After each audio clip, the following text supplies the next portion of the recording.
안녕하십니까. 평생투자 파트너입니다. 4월 2일 화요일입니다. 오늘 방송할 내용은 일단 제목에서 보는 것처럼 리스크 관리에 대한 시작이라는 이야기를 했는데요. 무슨 소리냐라고 할 것 같은데 한번 생각을 좀 이야기해 보고 하도록 하겠습니다. 그리고 만약에 시간이 된다면 갭으로 돌파하는 이러한 모습들 있잖아요. 저는 이 갭이라는 것의 좀 의미가 좀 남다른 것 같아요. 갭이란 것이 심리를 반영하는 것이기 때문에 이것이 좋은 쪽의 갭으로 돌파하든 갭으로 하락하든 간에 그 갭에 대한 조금 뭐라고 할까요? 조금 주시하는 이런 부분은 있습니다. 그리고 이런 식의 시장 이야기와 갭으로 돌파하는 뭐 어떤 종목과 뭐 이런 모습들을 좀 한번 이야기를 해볼게요. 그거 하기 이전에 앞서서 뭐 요거 이야기를 해볼게요. 그 주식 투자를 하는 데 있어서 뭐 이거는 이제 생각하는 부분이긴 해요. 주식하는 데 있어서 아직도 몰래 혹은 뭐 숨어서 근데 뭐 일하는 어떤 장소에서는 좀 그럴 수 있다고 보는데 저는 그 가족들에게 몰래 하는 것에 대해서는 저는 굉장히 반대하는 입장이에요. 저의 입장은. 근데 저가 최근에 회원분들이랑 그래도 최대한 좀 매일매일 통화를 좀 많이 하자라는 좀 생각으로 매일매일 좀 이렇게 연락을 하고 전화도 하고 하는데요. 보통 그래도 아직도 저희 회원인데도 불구하고 아직도 남편 모르게 혹은 자녀들 모르게 혹은 뭐 와이프 몰래 뭐 아무도 몰라요. 뭐 이렇게 하는 분들도 있거든요. 근데 뭐 예외 상황도 있을 것 같아요. 뭐 어떠한 사정 때문에 뭐 이렇게 말 못할 사정이 있을 수도 있긴 한데 그것 말고 그러니까 내가 뭐 아주 큰 돈을 주식 투자로 뭐라고 할까요? 뭐 이렇게 잃어본 적도 없고, 근데 주식을 처음 시작하는데도 불구하고, 그것도 소액으로 하는데도 불구하고, 뭔가 숨어서 도박하듯이 하는 어떤 이런 느낌을 받나 봐요. 어, 그래서 이 부분에 대해서 저의 입장은 어떤 해결책을 하냐면 이런 겁니다.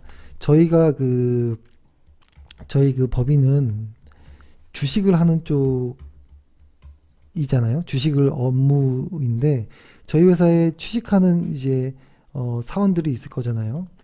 근데 이 사람도 과거에 숨어서 했던 거예요. 와이프 몰래, 뭐 부모님 몰래, 친구 몰래 말을 잘 안 하고 혼자 숨어서 이렇게 하는데 근데 나중엔 탄로가 났는데 그래서 주변에서 보통 주식한다고 하면 하지 마 이렇게 얘기를 한다고 해요. 그래서 이제 저희 뭐 이렇게 해보면 어 아니 이렇게 주식하지 말라고 말렸더니만 결국에는 주식하는 회사로까지 취직을 하느냐 뭐 이런 이야기까지 들었다고 하는 것 같긴 한데 근데 저의 해답은 뭐냐면 해답입니다. 정답이 아닌 해답인데 저는 거꾸로 이렇게 얘기를 합니다. 이렇게 뭐라고 얘기를 하냐면 일단 주식한단 말을 일단 안 했으면 한 번에 오픈하지 말고 딱 3개월만 그러니까 한 90일 정도 혹은 뭐 100일 정도 주식한다는 이야기 하지 말고 집에 칼퇴근해서 씻고 밥 먹고 그 다음에 바로 TV 보지 말고 그냥 식탁이든 책상이든 앉아가지고 차트를 피지 말고 주식 관련한 책 있죠? 이 책을 한 2시간씩 읽는 모습을 그냥 주식이라는 말도 하지 말고요. 그냥 책 읽는 모습을 한 3달 정도만 보여줘라 라고 이야기를 해요. 3달만 딱 보여줘봐라. 이거는 제가 거의 다 좋은 결과가 있었던 것 같은데요. 일단은 내가 사랑하는 남편이 집에 와서 항상 무기력하게 씻고 밥 먹고 그러니까 남편이라고 한정 지어볼게요. 제가 남자라서 그 남자 쪽에 그냥 공감이 돼서 하는 말입니다. 집에 와서 그냥 그렇다고 뭐 애를 보는 것도 아니고 뭐 집안일 도우는 것도 아니고 TV만 보고 뭐 게임하고 뭐 이렇게 보기 싫어하는 이런 모습들에 완전히 반대로 깔끔하게 씻고 밥 딱 먹고 그 다음에 딱 앉아가지고 정자세로 한 3달 정도 딱 책을 읽는 모습을 보여주게 되면 한 1, 2주도 되지 않아가지고 무슨 책이야 라고 물어봅니다. 그러면은 뭐 경제 관련한 뭐 투자 관련한 이야기야 뭐 재테크 관련한 이야기 내용이야 라고 하는데 이것이 한 달, 2달, 3달 이렇게 가면 그때는 다르게 보인다라고 생각을 해요. 그 상대방이 이렇게 볼 때, 이 사람 진짜 진지하게 무언가 하는구나라고 생각을 할 거예요. 그때 조심스럽게 이야기하는 것이죠. 근데 그때부터 바로 얘기하는 게 아니라, 그 투자를 하는 데 있어서 뭐 CMA도 있고 적금도 있고 예금도 있고 뭐 변액 보험도 있고 어떤 뭐 선물 상품 뭐 원자재 뭐 원유 뭐 다 있고 주식도 있고 뭐 이런 식으로 투자 상품에는 여러 가지 종류가 있어. 대신에 투자 상품 중에는 적립 적금이나 예금 같은 경우는 어떨 때 사용하면 좋은 상품인 것 같고 또 뭐 펀드 같은 경우에는 어떨 때 하면 좋을 것 같아. 그리고 우리가 들고 있는 변액보험은 어떤 종류인데 이런 식인 내용이네. 뭐 이런 식으로 하고 주식은 어떻게 할 때 안전할 수 있을 것 같아. 이런 식으로 좀 조심스럽게 이야기를 하면 아무도 반대할 사람 없다고 봐요. 근데 그것이 아니고 오늘 TV에서 증권방송에서 오늘 마스크 해가지고 뭐 테마주로 뭐가 이렇게 확 오르고 있다. 특히 오늘 같은 경우에는 비트코인 관련한 이 종목들이 또 막 심하게 올랐거든요. 그런 종목을 몰래 사가지고 한 2, 3%만 먹고 나오려고 뭐 이런 식으로 접근하면 이건 도박인 것 같고 진짜로 주식이라는 것을 이것은 내가 삶을 사는데 나중에 먼 미래를 위해서 준비하는 어떠한 수많은 재테크 중에 하나의 자산군으로 주식이라는 것을 내가 진지하게 접근하고 있다라는 것을 가족한테 안심시켜야 되는 게 우선인 것 같아요. 그리고 나는 이것을 진지하게 공부하고 있고 열심히 준비 중이야 라고 이야기하면 그 누구라도 반대할 사람 없을 것 같습니다. 왜냐면 그 얘기하는 사람들은 다 사랑하는 사람들이거든요. 주변 사람들. 그렇기 때문에 사랑하는 사람이 진지하게 하는 어떤 무언가에 무조건적인 악담은 안 할 것 같고요. 근데 다만 걱정은 할 수 있다고 봐요. 주식이라는 것이 손해본 사람이 훨씬 많고 하기 때문에 그렇기 때문에 충분히 준비하고 상대방이 받아들일 정도의 어떤 마음의 무언가를 주어야 된다고 생각합니다. 그래서 지금 많거든요. 저희 회원도 그렇고 회원 아니신 분들이 상담했을 때도 다 몰래 한다고 하고 이거 어떡하죠? 뭐 다 이러는데요. 첫 단추가 잘못 껴졌을 수도 있지만 그래도 한번 도전해 보세요. 한 3개월 이렇게 하고 평생 사랑하는 사람들과 오픈하면서 정정당당하게 주식을 정정당당하게 해야죠. 좋은 회사를 매수해도 매매하기가 어려운데 숨어서 테마주나 뭐 이런 잡주들 흔히 말하는 그런 것도 하면 너무 어렵잖아요.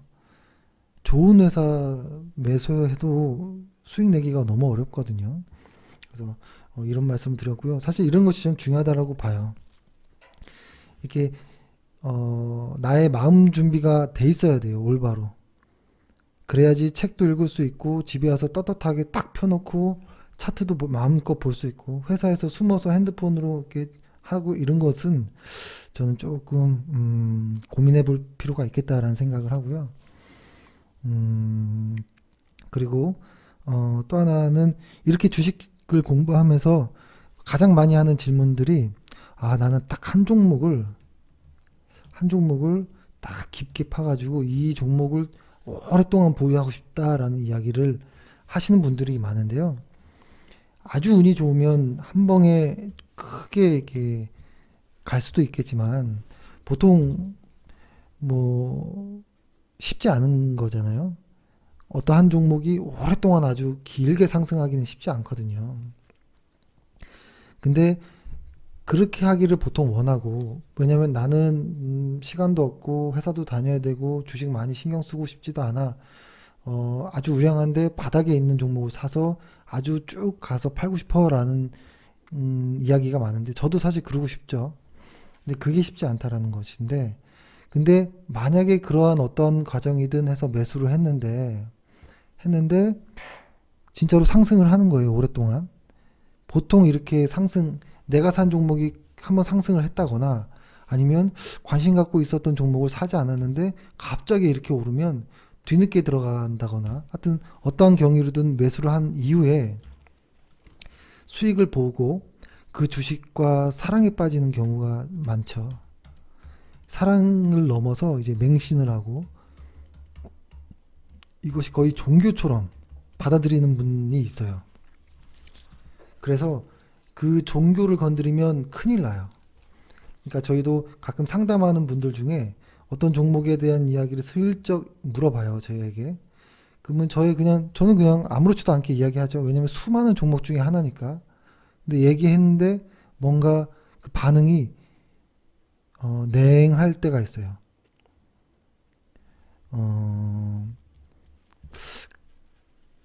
근데 나중에 지나보면 그 종목을 오랫동안 물려 있거나 뭐 이런 것들이 많거든요. 근데 최근에 뭐 특정 종목을 이야기하긴 뭐 하는데, 이거는 저희한테 많이 여쭤보시기 때문에 말씀드려보면, 신라젠이라는 종목을 왜 누군지 모르겠지만 이것을 계속 추천하는 사람이 있나 봐요. 어디선가 계속 추천. 그래서 마치 개인 투자자분들이 이거를 이제 종교의 수준까지 온 것 같아요, 한 종목에 대해서. 근데 이 종목이 나중에 상승하든 하락하든 그것을 이야기하려는 게 아니에요. 일단은 이 종목에 대한 어떤 확신이 있더라도 100% 확신할 수는 없는 거거든요.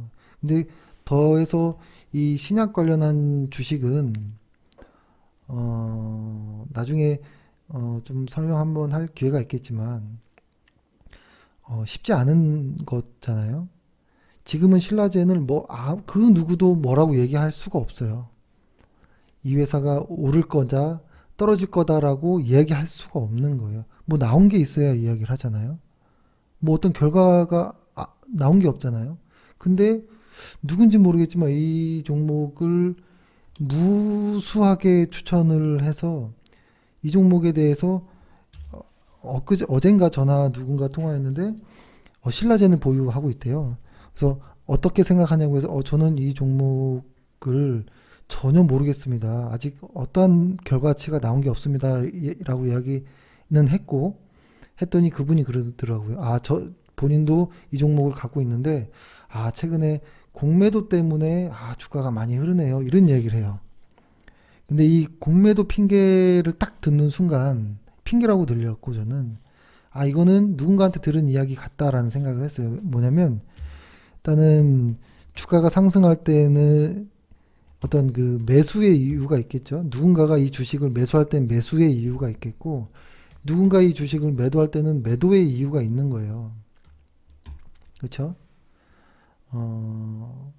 그냥 그렇게 보는 게 좋아요. 누군가가 매도했으면 그 매도한 이유가 있으니까 주가가 빠진 거라고 이해하면 좋아요. 대신에 주가가 이렇게 상승할 때는 매수할 이유가 있었으니까 매수해서 올라갔지라고 하는 거거든요. 그래서 어떤 이게 종목이 빠지고 이러면 열받고 이럴 수 있거든요. 화가 나고. 근데 이거를 그렇게 받아들이면 안 되고요.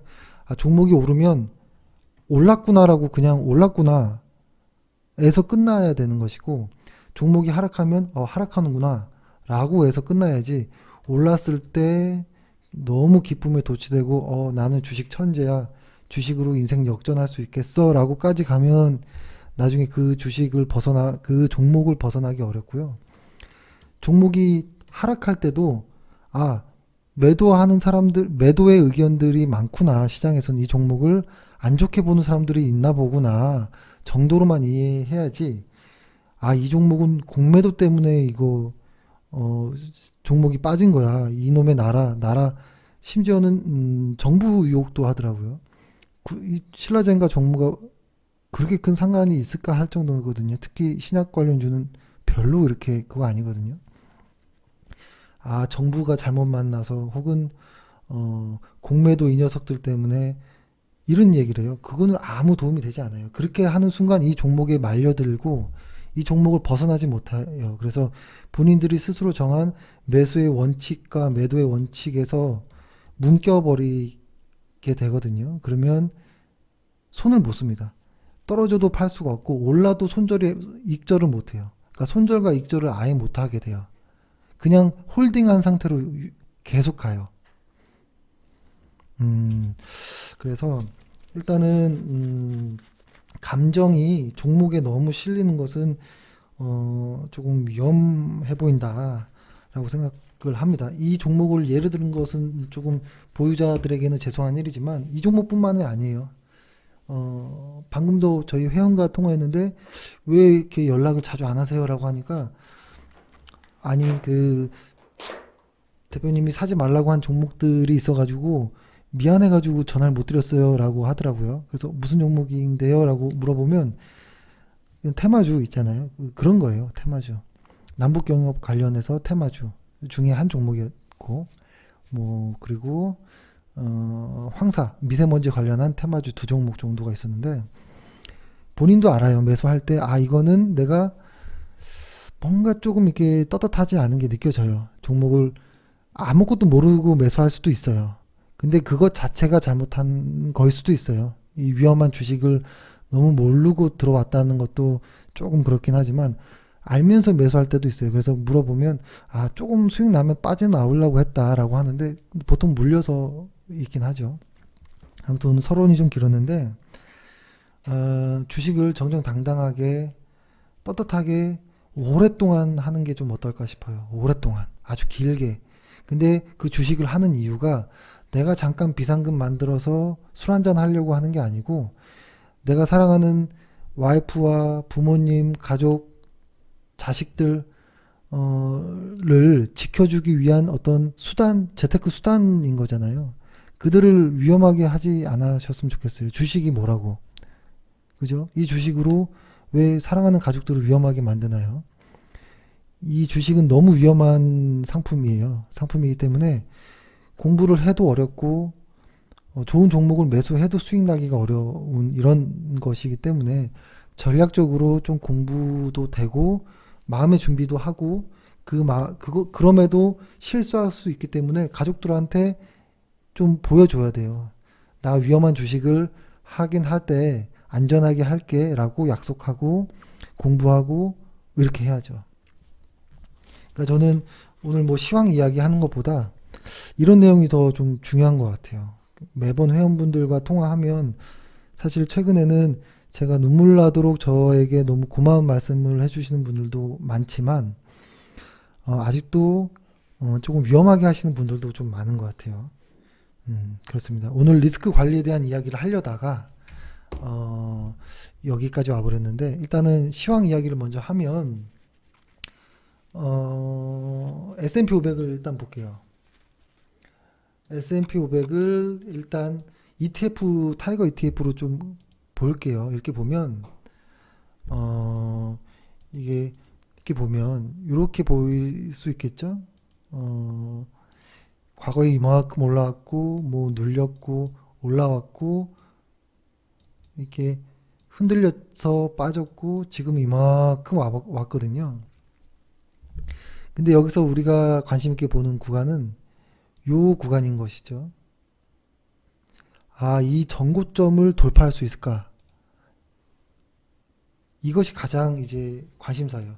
근데 최근에 요만큼 부분을 여기 부분 있잖아요. 이 부분을 이렇게 확대해서 보면 매우 뭔가 좀 불안한 모습도 있고 왜냐하면 그때 이제 장단기 금리 역전에 대한 이야기와 함께 S&P 500이 좀 밀렸기 때문에 좀 불안하거나 뭐 이런 것들이 많았는데 지금 며칠 지나고 났더니 아무것도 아닌 것처럼 이렇게 금방 만회하고 크게 상승하고 뭐 이렇긴 하는데 저희가 중요하게 생각했던 것은 여기를 중요하게 생각했던 거지 이 구간 안에서의 올라가면서 있을 수 있는 이런 조정을 중요하게 생각하진 않았어요. 근데 이제는 아주 중요한 구간이 왔고요. 이 구간이 이 언저리를 돌파하느냐가 1차적인 것. 그러니까 이 S&P 500의 이 부분을 돌파 시도 못하고 하락하느냐에 대한 고민이 하나 있고요. 만약 이 구간을 돌파했을 때 이 전고점을 넘어설 수 있느냐가 문제인데요. 과거에도 보면 이렇게 고점을 여러 번 만들었을 때 이곳을 돌파하면 아주 강한 상승이 예고되긴 했었어요. 근데 이것을 또 못 가버리면 여기가 아주 강력한 어떤 저항의 역할을 하기 때문에 또 이렇게 또 하락하는 경우가 또 있죠.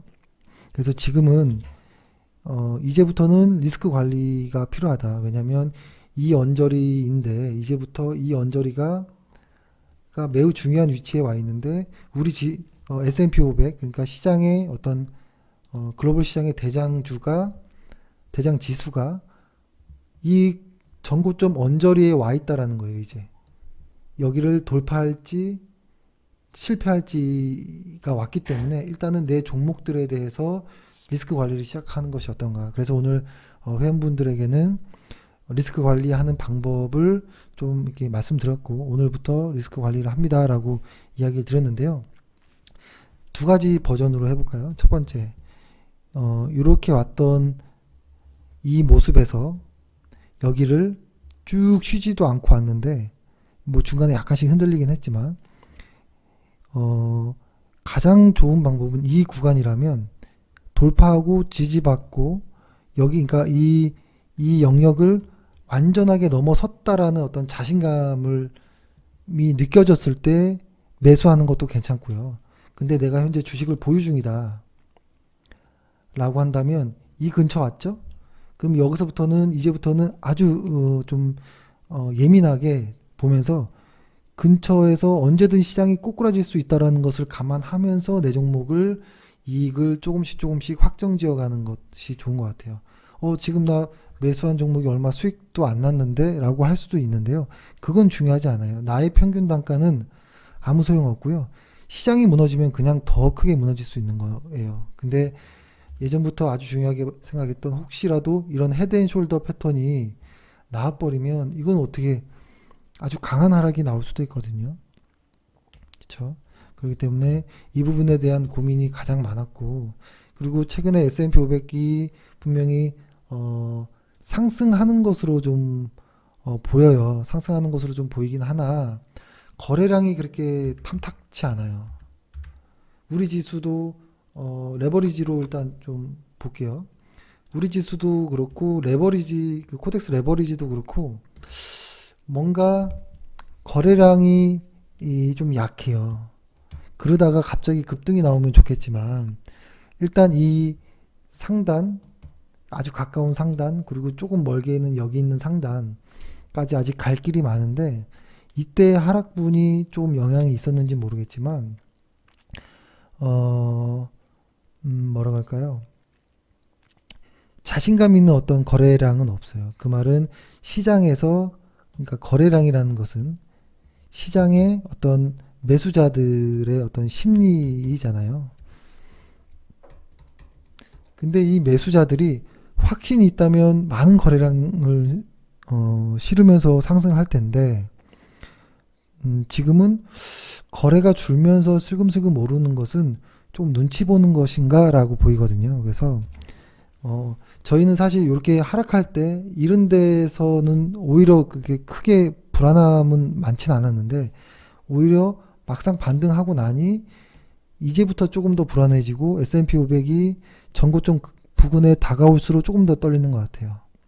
그래서 좀 조심해야겠다라는 생각을 합니다. 그래서 리스크 관리에 대한 것은 각자의 어떤 상황에 맞게끔 하실 필요가 있고 그 다음에 가장 첫 번째는 남의 돈으로 한 것은 모두 상환하시는 게 첫 번째겠죠. 그러면서 이제부터는 슬금슬금 뭐 한 달 안에 전고점을 돌파 테스트할지 S&P 500이 뭐 한 두 달 후에 테스트할지 모르겠지만 지금부터는 조금씩 이렇게 마음의 준비는 하고는 있자라는 말씀을 드립니다. 시장 이게 뭐라고 할까요?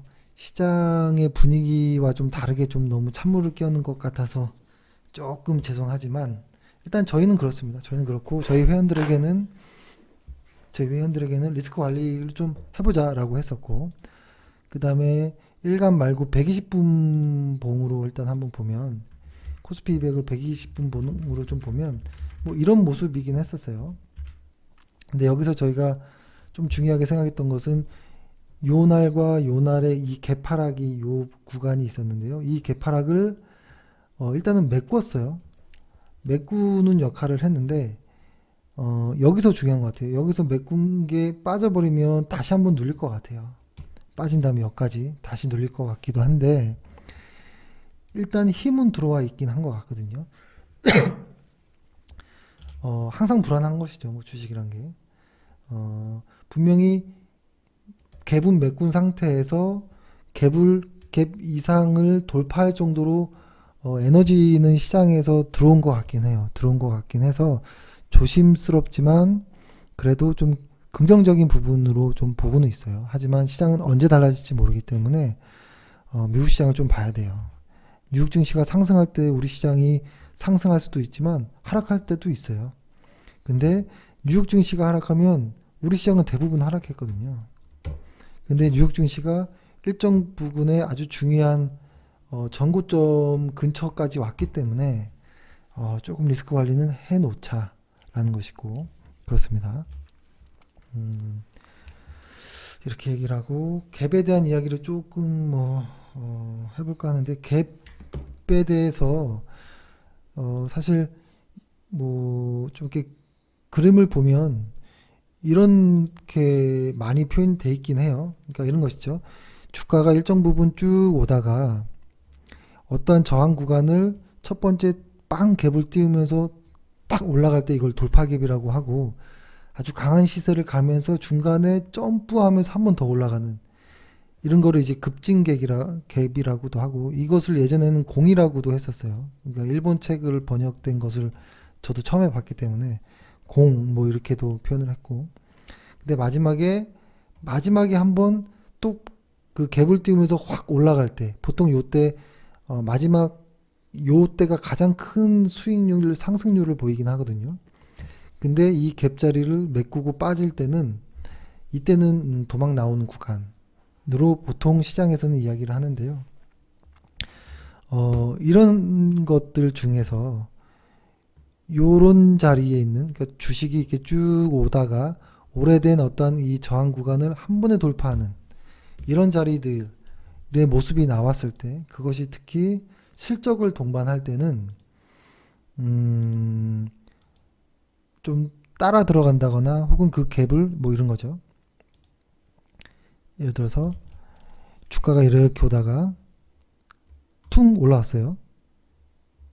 근데 이 갭자리를 메우지 않고 한 3일에서 5일 안에 메꾸지 않고 여기서 다시 스타트 한다면 그때는 조심스럽지만 따라 들어가도 괜찮겠다라는 생각을 해보고 따라 들어갔는데 이 갭을 메꿔버리고 빠지면 그때는 좀 재빨리 끊고 나오는 것도 괜찮겠다라는 생각을 하는데 이건 뭐 종목을 사라 뭐 이런 이야기는 아니고 그 예전에 좋은 회사입니다. 실적 영업이익률이 보수적으로 봐도 40%가 나올 수 있는 좋은 회사입니다라고 이야기를 했던 회사인데 이렇게 실적이 좋은 회사가 이렇게 좀 의미 있는 어떤 구간을 땅 돌파할 때 그것도 대량 거래량을 실으면서 이럴 때는 확실히 좀 관심 있게 봐야 될 필요는 있다고 봐요. 이 자리가 이걸 좀 확대해 보면 이렇게 여기가 이렇게 갭으로 띄었죠. 그래서 이런 종목들은 조금 눌리거나 혹은 이 갭을 메꾸지 않는다면 추격해서 들어가도 괜찮지 않을까라는 생각을 하고 또 하나는 뭐 파마 리서치 이 회사도 좋은 회사인 걸 누구나 알죠. 이제는 많이 말씀드렸고 일단 요거는 돌파 갭이라기보다는 갭을 준비하는 어떤 이런 모습이 좀 느낌이 나오는데요. 하지만 매우 의미 있는 정도의 모습이라고 생각을 합니다. 어, 아주 좀 의미 있어 보이는 이러한 어떤 저항 구간을 쫙 오다가 탕 하고 올라가 버렸거든요. 근데 보통 이런 구간에서 약간의 조정이 있어요. 보통 이게 어떤 조정이냐면 흔히 어, 심약한 사람들이 매도하고 나가는 자리라고 얘기하는데요. 그걸 수급으로 한번 보면 뭐 이런 거죠. 계속 개인들이 사다가 약간의 조정에서 개인들이 싹 다 도망가는, 그리고 그때 외국인과 기관이 싹 물량을 흡수하는 이런 과정이 어떤 모습이냐면 차트에서 보면 이런 자리죠. 이런 자리에서 한 번의 이 상승 이후에 약간의 조정에서, 근데 거래량은 없죠. 거래량이 거의 말릴 정도로 없는 상황에서까지 가는 것. 그러니까 대량으로 매매한 사람은 매도하지 않았고요. 뿔뿔이 흩어져 있는 개인 투자자들이 분산적으로 매도를 했기 때문에 거래량도 많이 실리지 않았고 주가도 무섭게 밀리진 않았던, 근데 이러한 구간을 탕 돌파하는 자리들, 이런 자리는 아주 의미 있는 자리라고 봐요. 예를 들어서 몇 개만 또 이건 이제 최근에 나온, 오늘 나왔던 모습이고, 예전에 멋있게 한번 올라갔던 거 한번 볼까요? 요런 것이죠. GS건설이 쫙 이렇게 바닥을 만들고 싹 이렇게 왔을 때 여기 거래량이 싹 말랐었거든요. 그때 이 자리를 땅 이만큼의 갭을 띄우면서 확 올라가고 쭉 가버리는 이런 모습도 있을 수 있고, 예전에도 한번 설명드렸지만 뭐 락앤락이라고 예전에 있었죠. 지금도 있겠죠, 당연히. 이 종목 역시도 비슷한, 너무 거의 완벽한 정도의 어떤 차트 패턴이어서 자꾸 보여드리는데요. 일정 어떠한 혹은 뭐 직선으로 볼 수도 있고요. 어떠한 그 뭐라고 하나요? 아주 쉽지 않았던, 그러니까 누구나 봐도 어떤 패턴을 만들고 있는데 패턴을 이탈해버리는 상태에서, 흔히 말하는 휩소를 준 상태에서 이 갭자리를 한 번에 돌파해버리는 대량 거래로 아주 어려운 모습이지만 쉽게 따라가기 어려운 공포의 모습인 상태에서 그 공포의 벽을 삼아 계속 오르는 이런 패턴들이 좀 많아요. 예전에 콘덴서 콘덴서도 이런 패턴이 어디서 나왔었거든요. 제가 지금 예전 자리라서 잘 기억이 안 나는데 여기요, 요원절이었나? 제가 조금 헷갈리네요, 지금은. 여기였었나?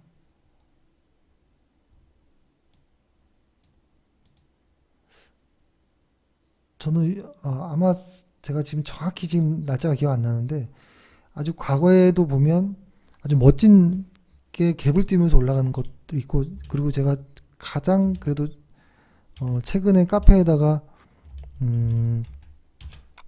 올려드렸던 것 중에 내용인데, 아이마켓 코리아는 그 뭐 나쁜 회사는 아니지만 매수하기는 조금 그랬지만 차트 모습은 멋집니다라고 이야기했던, 쫙 와서 탕 올라가는 이런 자리들이 있잖아요.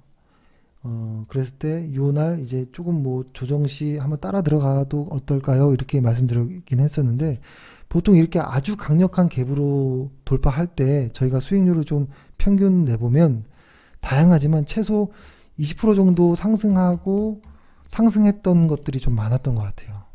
그래서 뭐 클래시스나 파마라든지 이런 종목들이 오늘 의미 있는 모습이 나왔는데요.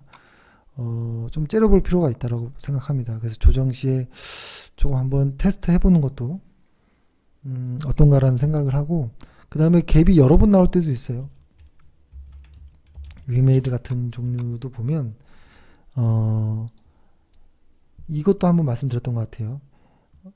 이렇게 쫙 와서 살짝 조정을 받으면서 거래량이 줄 때 갭으로 땅 띄우고 시작하는, 그때 이 여기를 깨지 않으면 괜찮을 것 따라 들어가도 괜찮을 것 같습니다라는 식으로 이야기했던 것 같은데, 그 이후로 변동이 컸지만 그래도 꽤 높은 어떤 상승을 보여주는 모습들이에요. 근데 이런 것들은 기본적으로 좋은 회사가 좋은 수급을 만났을 때 나오는 거라고 이해해요.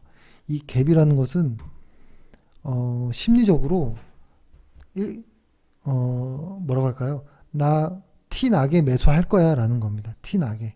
상승을 방해하지 마. 나는 못 참겠어. 지금 당장 매수할 거야 라는 신호이기 때문에 의미 있게 봐야 된다라고 생각합니다. 대신에 갭 하락도 그런 의미로 보면 돼요. 그러니까 예전에 제가 하이닉스를 설명할 때 이 갭을 많이 설명드렸던 것 같은데, 하이닉스를 가장 최근에 이 갭을 보면 이렇게 볼까요? 좀 멀리서 보면 가까이서 그래도 그냥 최근 것만 볼게요. 이렇게 보면 저는 여기가 조금 의미 있었어요. 저에게는 여기서 갭으로 빵 빠졌을 때 이 갭자리, 여기랑 여기랑 사이에 갭이 이렇게 뜨거든요. 이것을 연결해서 여기를 돌파해서 주가가 지지받고 여기 이때부터 나오는 방향성이 진짜일 거라고 생각이 들어요. 이때 상승으로 가면 반도체의 업황을 좀 좋게 볼 수 있을 거고, 이 갭자리에서 다시 하락하면 아직 회복이 되지 않았나 반도체 시장이, 이렇게 보려고 저는 생각은 하고 있었거든요. 근데 이 갭자리를 에서부터 시작해서 아주 무수하게 많이 하락을 했습니다. 그리고 이 갭이 한 번도 메꿔지지 않았는데요. 이 갭의 어떤 뭐라 할까요? 기간이 너무 오래 지난 갭은 의미가 없을 수도 있겠지만, 이 정도라면 저는 하이닉스를 보유한 사람이라면 이 정도의 어떤 물량에 대한 어떤 조절 혹은 뭐 실현, 이런 부분은 고민해 볼 수 있다라고 봅니다. 오늘은 어떤 차트 관련해서 이야기를 좀 한 것 같은데요. 그러네요. 뭐 사실 갭 이런 것들이 많아요. 종목들이 많고 한데 뭐 싫지만 주가의 모습만 보세요. 뭐 아난티 같은 것들도 그랬어요. 아난티도 카페에다가 말을 했던 것 같긴 해요. 이야기를 이렇게 쭉 오다가 퐁 하고서 이 갭을 띄우면서, 여기 갭을 띄우면서 통 올라와 버리죠.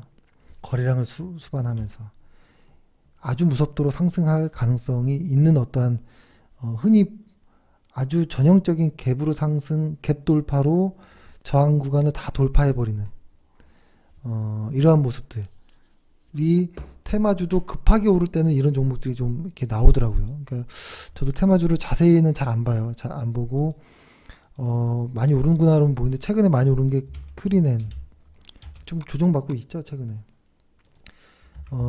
이거는 갭은 나왔었나요? 살짝 약간 애매하네요. 뭐 위닉스도 한번 볼게요.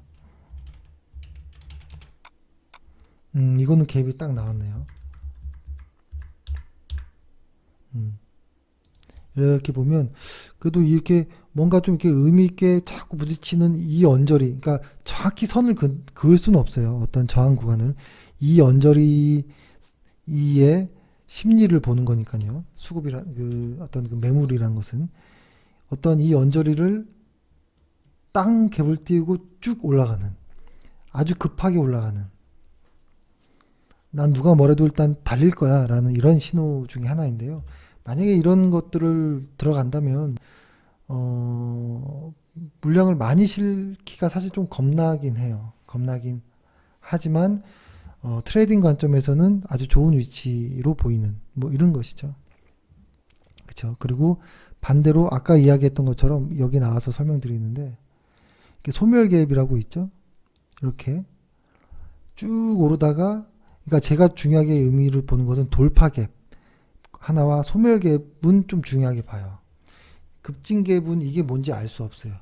지나고 나야 급진 개입이었구나라고 알 수 있는 거고, 소멸갭도 갭을 띄어서 올라갔는데 이 갭을 확 메꾸고 하락해 버리면 아 이게 소멸갭이구나, 아일랜드 갭이라고도 하고요 라고 뒤늦게 하는 거거든요. 근데 이 소멸갭을 뒤집으면 이렇게 돼요. 하락하고 있던 게 갭으로 탕 하죠, 빠지죠. 근데 이 갭 자리를 메꿔버리면 아주 강하게 상승이 이어지는, 그러니까 소멸갭을 뒤집은 모습이 이 바닥에서 나올 때가 있어요. 그러니까 이런 것이죠. 주가가 쭉 하락하다가 퐁 해서 빠졌어요. 이렇게 이 갭을 만들었고, 이것을 채우면서 시작이 되고, 이 저항 구간을 다시 한번 갭으로 팡 뛰면서 올라가고, 그러다가 이 갭의 중간에 뭐 어떤 이어지는 갭들이 나올 거고, 그러다가 마지막 갭으로 빵 뛰었을 때 이 갭 자리를 탁 꺾어져서 내려올 때 소멸갭으로서 시세가 마무리되는 이런 모습을, 저는 갭을 볼 때는 이런 정도는 좀 참고를 하는 편입니다. 그래서 이 종목이 여기 부분이 보여서 말씀드리는데요. 여기도 쭉 하락하고 있던 게 갭으로 탕 떨어졌죠. 그러고 나서 이 갭을 메꾸면서 이 갭 자리가 바닥이 돼 버렸어요. 그리고 바닥에서 한번 만들고 슬금슬금 이렇게 올라가는 이런 모습인데요. 뭐 삼성전자도 한번 볼까요? 삼성전자도 약간 그런 모습이 조금 나왔었죠. 쭉 하락하고 있다가 갭으로 거의 땅 떨어진 거예요. 그러고 나서 이 갭을 딱 메꾸는 요 자리가 아주 의미 있었고, 쭉 올라가는 과정에서 급짐갭이 2번 정도 나왔고, 그렇죠. 그 다음에 마지막 여기 언저리에서 소멸갭으로서 시세가 마무리되는, 이렇게 표현을 해본 것이죠. 그러고 나서 이 소멸갭은 아주 중요한 저항대의 역할을 합니다. 이 소멸갭이 여기 라인에 있거든요. 저는 그래서 삼성전자 역시도 이 구간을 어떻게 넘어야 될지에 대한 고민이 있을 것 같고, 대신에 이 갭은 갭으로 넘어설 때가 가장 강해요. 주가가 만약에 갭으로 빵 떠서 여기서부터 시작한다면 쭉 오던 게 다시 한번 이 전 고점들을 갭으로 빵 떠서 상승하면 아 이거는 제대로 된 상승이다 라고 볼 것이고요. 그렇지 않다면 SK하이닉스와 삼성전자는 일정 부분 올라가면 하락할 수 있겠구나 라고 받아들일 겁니다.